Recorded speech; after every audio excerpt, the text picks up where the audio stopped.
Come on, son. Come on, son. You know what time it is. Unk didn't go to bed yet. Unk didn't go to bed yet. I stayed up for this. We're back on another Wuthering Waves video. We're playing Wuthering Waves, and we have to go over my future wife, my current wife, my forever wife, Luno's drip marketing. Now, I'm very excited because of the fact that we're going to be getting both Augusta and Luno in that patch, which to me screams at the patch it has to have content, right? Like, please, from the love of God, it has to have some sort of content as well as maybe two story quests. Maybe we'll see. But let's get right into it. So we have right here, post lament. Oh, should be stars intertwine. While the moon cycles, I remain the anchor Luno. Archive. Luno is a priestess well known in Septimon for being a prodigy. Everyone who knows Mob Deep, love you, Prodigy, Shook Ones. She's blessed with the infallible ability to see the future by studying how moonlight changes. Blessing can be curses by another name, some may say, and they may be correct, but Luno is not one to bow to conventions. She strives bringing variation. Sorry. If you don't know, variation is a weapon in the game. Variation to the constant fade. The way she brought Moonlight to the set against Daylight. Yeah, Daylight got bodied by Joey Badass. She looks beautiful. The drip marketing on this is actually fucking insane. So if we look at it, obviously she's the 5-star. I'll move my head for a moment. It says, "While the moon cycles, I remain the anchor." Right? And dude, I saw a post earlier. Gion Wuthering Waves drip marketing. If you compare what we got from 1.0 to what we have now, it's genuinely impressive. Like the quality increase is fucking nuts. But so we break this down. It seems more like a water element. I don't think they're introducing a new element into the game. However, if they did, I don't think it would really negatively impact the game because this game is not really like Genshin where you have to apply elements. It's more of elemental resistances, but um obviously it looks more like water elements. She's in like some sort of cloud or bubble. Well, not cloud, but like a bubble of water, and she has the moon here, and you see all the other different types of moons. You see some little jabronis around here with these beautiful stars, and obviously she looks amazing. Now, I did shoot my shot. I said, "Hi, Luno. I'm 27 years old, multimillionaire with several passive incomes. I would love to take you out on a date and get some coffee. My favorite game is actually Uno, so I feel like we'd have so much in common." Giggle. Always got to throw in the giggle when you're trying to get some women. I'm 7 foot, by the way. Let me know if you need, if you're interested, Ethan. Right? And so she looks great. Now, I don't really have predictions for her. I haven't seen this yet.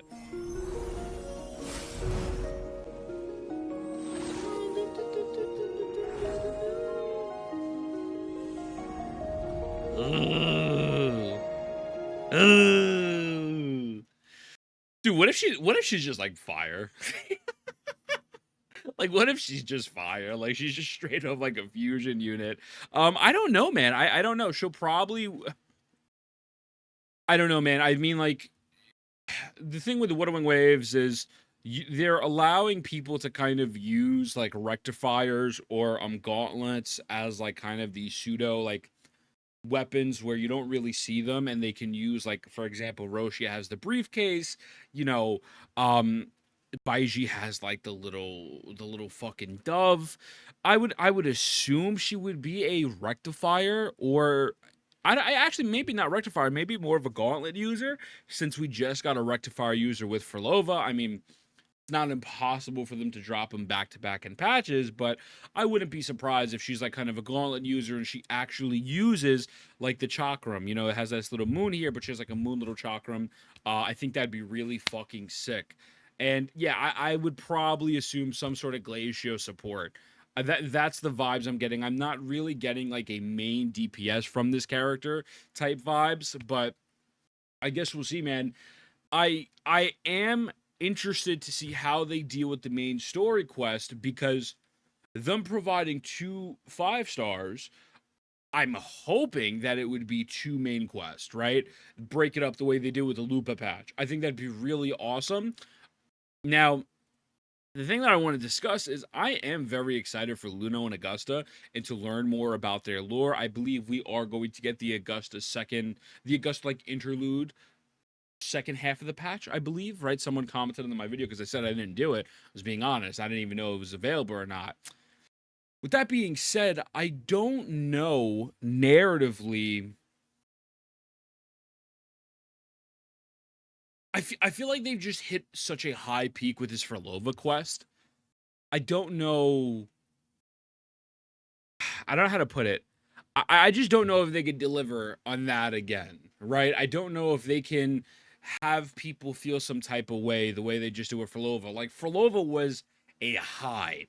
Like don't get me wrong, in 2.0, everyone's like, "Oh, this was amazing." I don't know if they could do it again. And then they did it again with Cardi. And then they did it again with Lupa. But I don't know, man. Like that whole quest was just peak cinema that I'm sitting here and I'm like, I am excited. I'm absolutely very excited to see where both of these units go because I think it would be awesome to learn more about both of them. That's why I'm hoping it's a two-part quest. But even if it's not a two-part quest, I would like to try to get both Luno and Augusta in there. But you run into the issue of if this is only a 3-hour main story quest, are they both going to get enough screen time? Are you going to get enough lore about each character? Like, what is it? Because I think they're both such great looking units. I don't want one to outshine the other.